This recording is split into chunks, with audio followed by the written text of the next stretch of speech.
Mais Sakura, c'est Rosalis. Salut! Aujourd'hui, on se retrouve pour un vlog à Saint-Brieuc. Nous voilà à Erquy, à marée basse, possiblement la ville des irréductibles gaulois. Mais Morgane, comment est-ce qu'on fait pour arriver ici? Quel point GPS est-ce que tu mets à chaque fois qu'on se déplace? Moi, à chaque fois, je repère le meilleur pour manger, c'est-à-dire à chaque fois, je mets un point GPS qui correspond à une crêperie. En fait, elle est là-bas.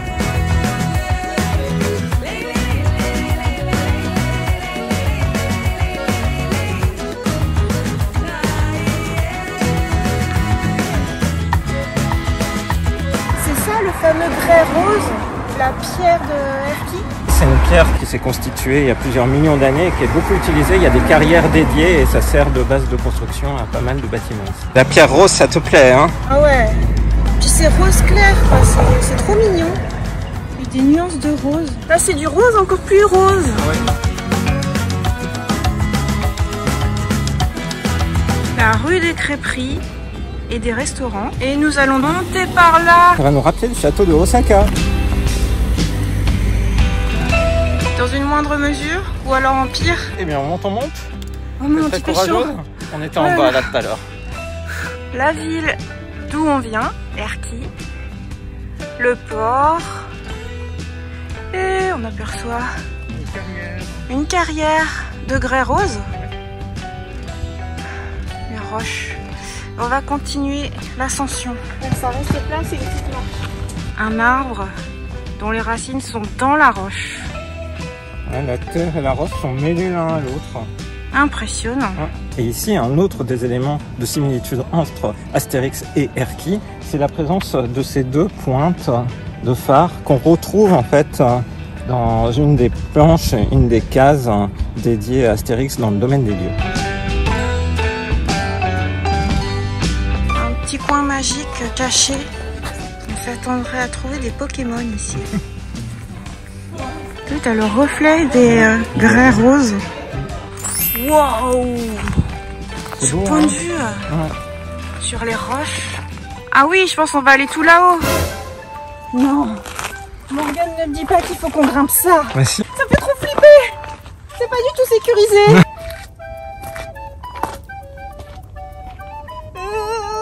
Il y a plein de murs ou de framboises, je pense des murs, des fleurs, ce qui fait qu'il y a plein d'abeilles. Toute cette végétation rose et jaune m'impressionne. En plein milieu des pierres. J'ai une impression de canyon ici, hein. Ça fait canyon. Et il y a même de l'escalade.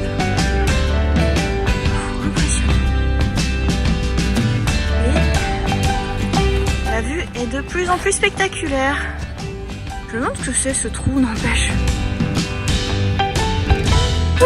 Nous avons passé par un petit pont. Voilà, nous sommes au fin fond des États-Unis.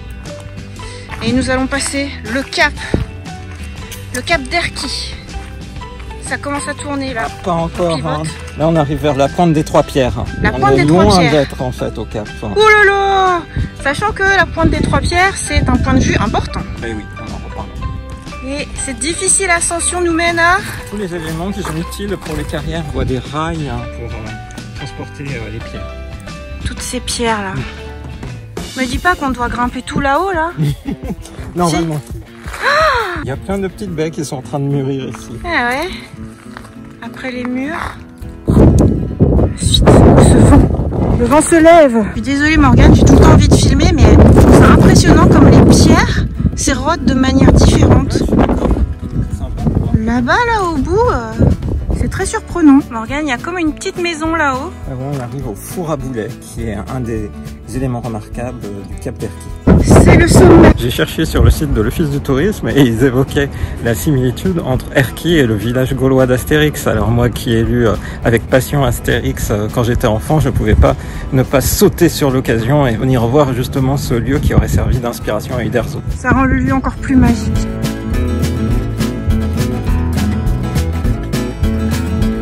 J'ai vu des voitures par là-bas, ça veut dire que c'était un chemin qui pouvait se faire en voiture.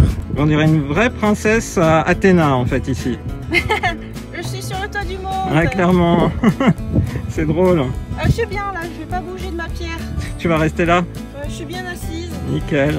On vois que je suis assise ou pas? Ça se trouve ma jupe fait qu'on voit même pas. Je suis assise. On devine que tu es assise. C'est magnifique. Tu as été extrêmement courageuse de faire tout ça. Je sais combien. Là où nous étions, avec les pierres là sur la pointe. Effectivement. Et là où nous allons aller, la petite mesure. Eh oui.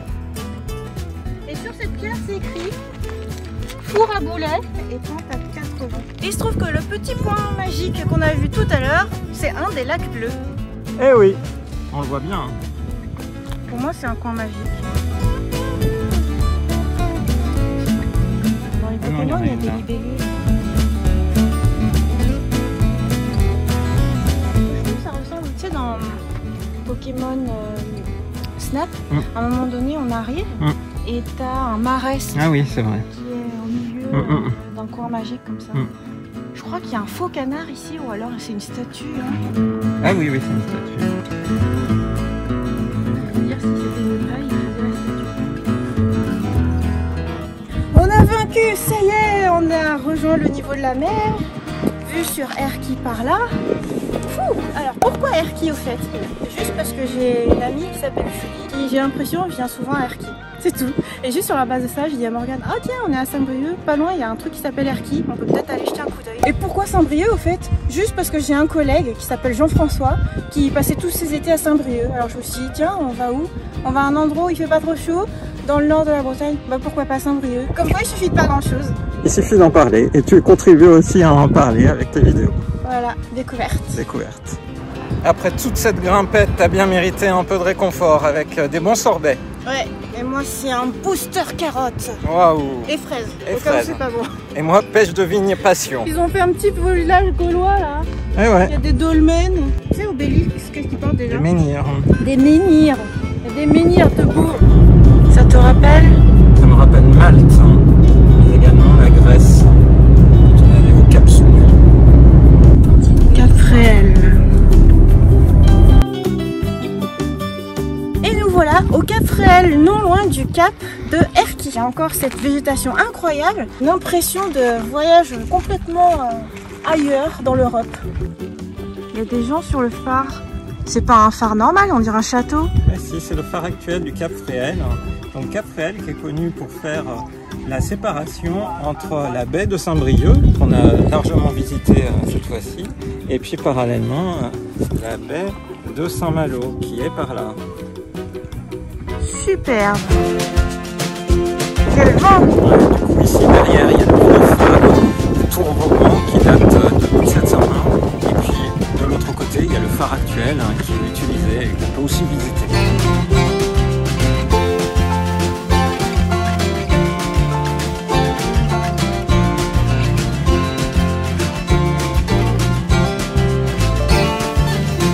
Qu'est-ce qui est notable ici? Des falaises vraiment abruptes. Falaises abruptes. Complètement rongées par la mer. Et en fait, ça fait le lien aussi avec ce qu'on a vu à Erquy. Il y avait cette texture de grès rose qui est connue pour mieux résister à tous les effets de la mer et du sable qui vient jusqu'au manger la terre. Et maintenant, on va aller voir le plus vieux des vestiges des phares ici, le phare Malouin, le phare primitif qui est là-bas, tout au bout du cap en fait. Phare primitif. Et je trouve que la sédimentation et les falaises ne sont pas tout à fait les mêmes que tout à l'heure. Oui, par rapport à ce que tu disais. il y a vraiment toute une gamme de manières dont la terre et globalement la roche est attaquée par le... Super, allons-y. C'est trop beau ici, j'adore. C'est un cap de grès rose justement, et qui est aussi un lieu classé pour son intérêt ornithologique, donc pour les oiseaux et la faune. Et pas parce qu'il y aurait des ornithorynques. Moi j'aimerais. Moi j'adore cette petite végétation, cette petite botte avec ses pierres rouges. Du rose, du rose.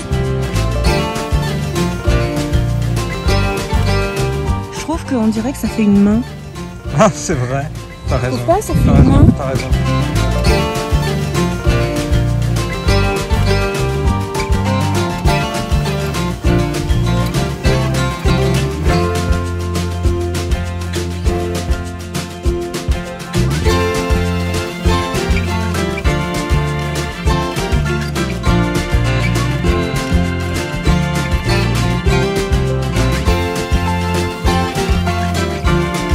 exemplaires, par là on devrait pouvoir voir l'île de Jersey. Mais oui. On est parti en famille.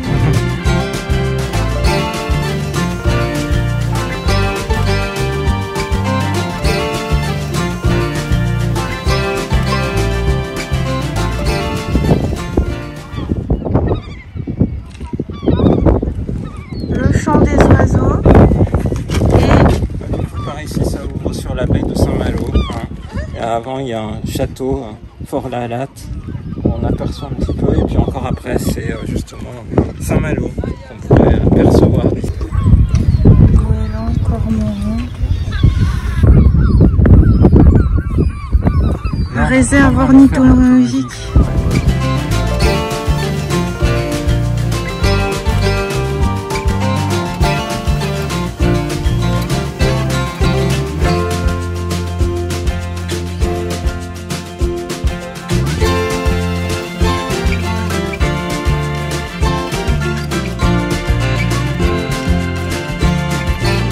On allait à la plage des Rosaires, qui est, paraît-il, la plage préférée des briochins et des briochines, alias les habitants de Saint-Brieuc. Et donc c'est une plage bord de laquelle on peut marcher pendant plus de 2 km. C'est chouette comme promenade. Jolie petite maison avec des volets bleus. Quand tu regardes que ce côté, on dirait que c'est en pleine forêt. Hein. C'est clair. Mais en fait, c'est en bord de mer. Voilà. Les petites voiles. Activité nautique. Nous arrivons à la pointe. Eh oui. On va voir ce qui se cache derrière. C'est quoi? Il y a plein de trucs en métal. Allez, Allez! allez, allez. Tu fais ton sport face à la mer. Et tu travailles les épaules en fait. Voilà. Juste à côté, il y en a plein. C'est trop rigolo. Alors on poursuit. J'avance en pleine mer. Mais je fais du surplace. L'autre est beaucoup plus proche. On dirait que c'est un vélo elliptique. Sébastien, on t'attend. C'était super. Elle s'est passée tout seul avec les petites machines de sport, c'était trop bien. La végétation, la pointe, Morgane qui se prend en selfie. Et point de vue sur la mer et la plage.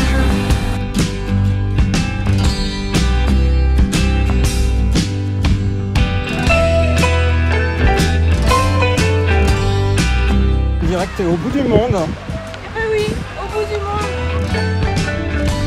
Elles sont trop jolies ces petites maisons. Oui, tout à fait. Et ces villas de bord de mer, elles constituent un attrait particulier et s'appellent les rosariennes.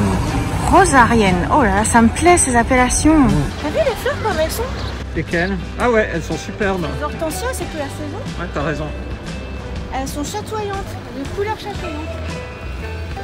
Peut-être que c'est les pierres, ça rafraîchit. Superbes fleurs. Il fait une chaleur torride, mais elles sont magnifiques.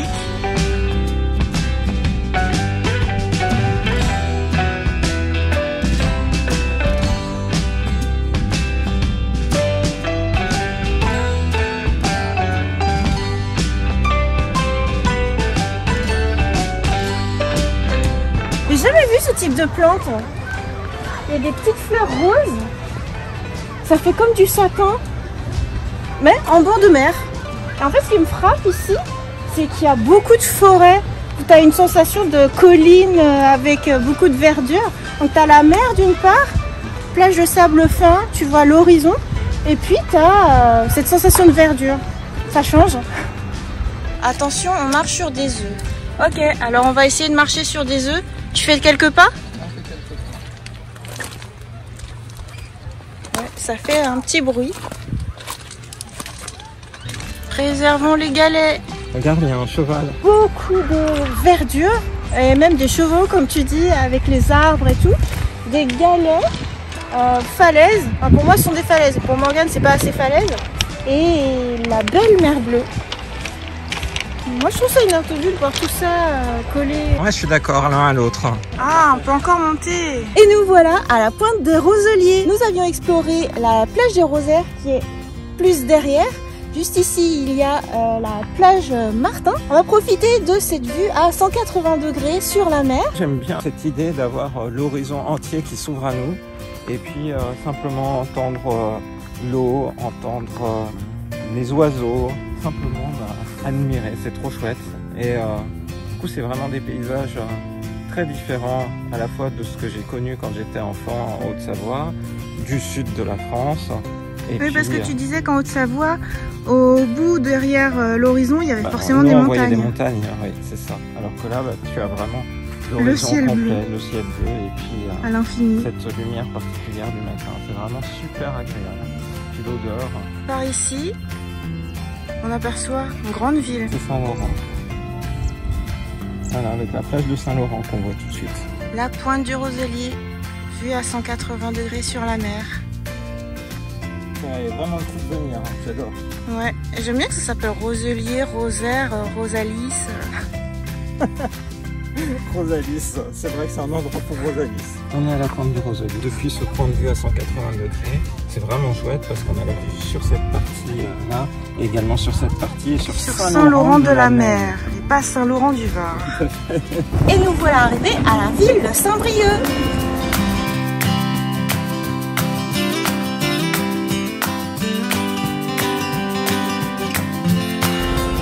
Alors où est-ce qu'on va? On va voir un petit peu le cœur de ville et les boutiques du cœur de ville. C'est parti. C'est parti. Joli théâtre. Très jolie place. Juste à côté du théâtre, du street art, un caméléon.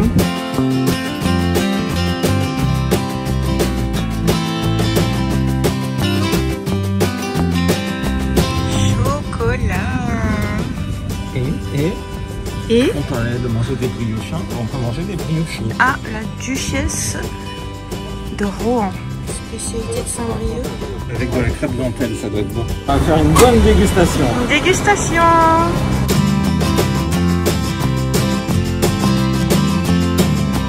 Du caramel. Et des biscuits pour tout.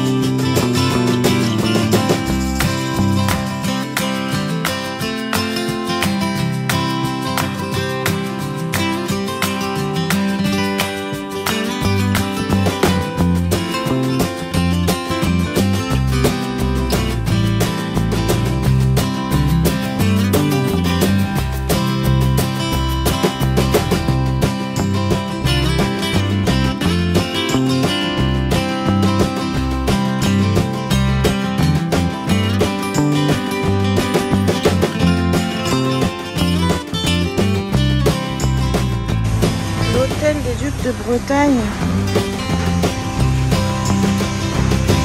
Il est un peu délabré, non? Monument historique, l'hôtel des Ducs. Ah oui, effectivement. Elle est charmante cette petite place.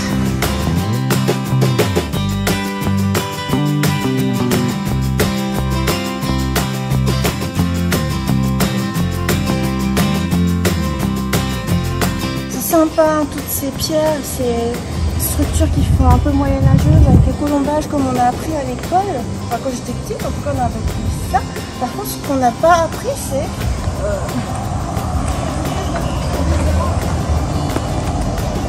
c'est bizarre ça. Je sais pas trop si ça fait de quelle mouvance. Pourquoi il fait un peu indien? Oui, je suis d'accord, c'est marrant. C'est drôle, c'est qu'on voit qu'il y a pas mal d'édifices qui sont un peu à l'abandon et d'autres en cours de restauration. On sait bien, hein, comme tu dis, il y a tout un patrimoine